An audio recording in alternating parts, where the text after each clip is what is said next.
If anybody should be able to understand evolution, it is me. Because I make molecules for a living.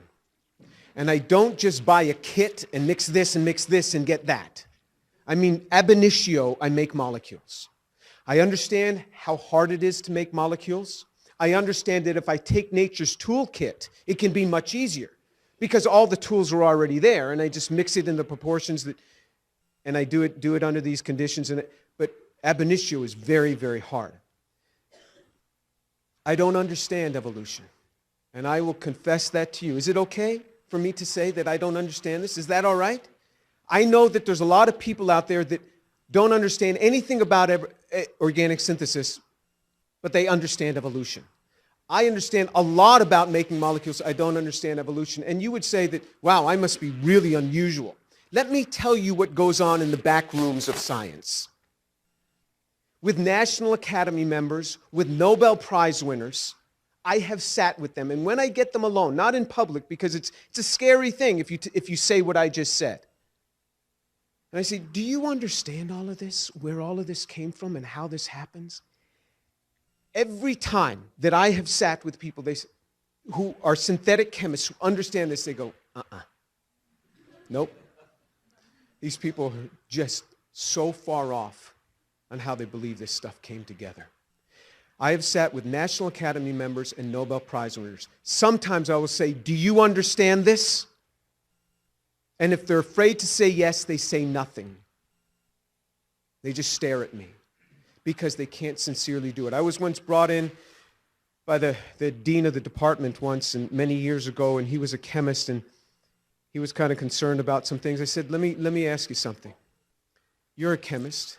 Do you understand this? How do you get DNA without a cell membrane? And how do you get a cell membrane without a DNA? And how does all this come together from this? He said, Jim, we have no idea.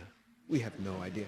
I said, isn't it interesting that you, the dean of science, and I, the chemistry professor, can talk about this quietly in your office, but we can't go out there and talk about this?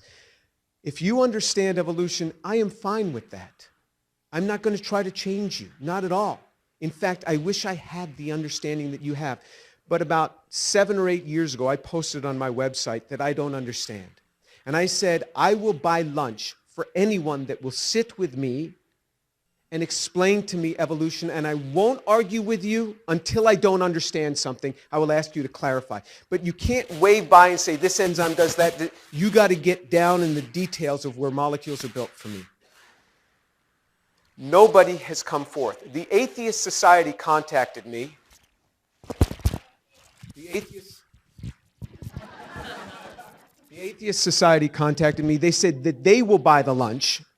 And they challenged the Atheist Society, go down to Houston, have lunch with this guy, and talk to him. Nobody's come. Now remember, because I'm just going to ask when I stop understanding what you're talking about, I will ask.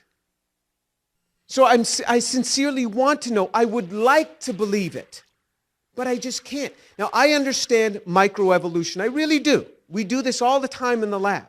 I understand this.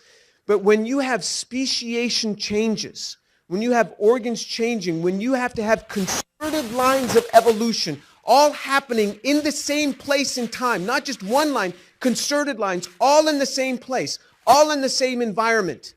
This is very hard to fathom. I was in Israel not too long ago talking with a bioengineer. And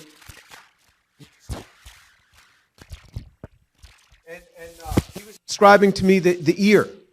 And he was studying the different changes in the modulus of the ear. And I said, how does this come about?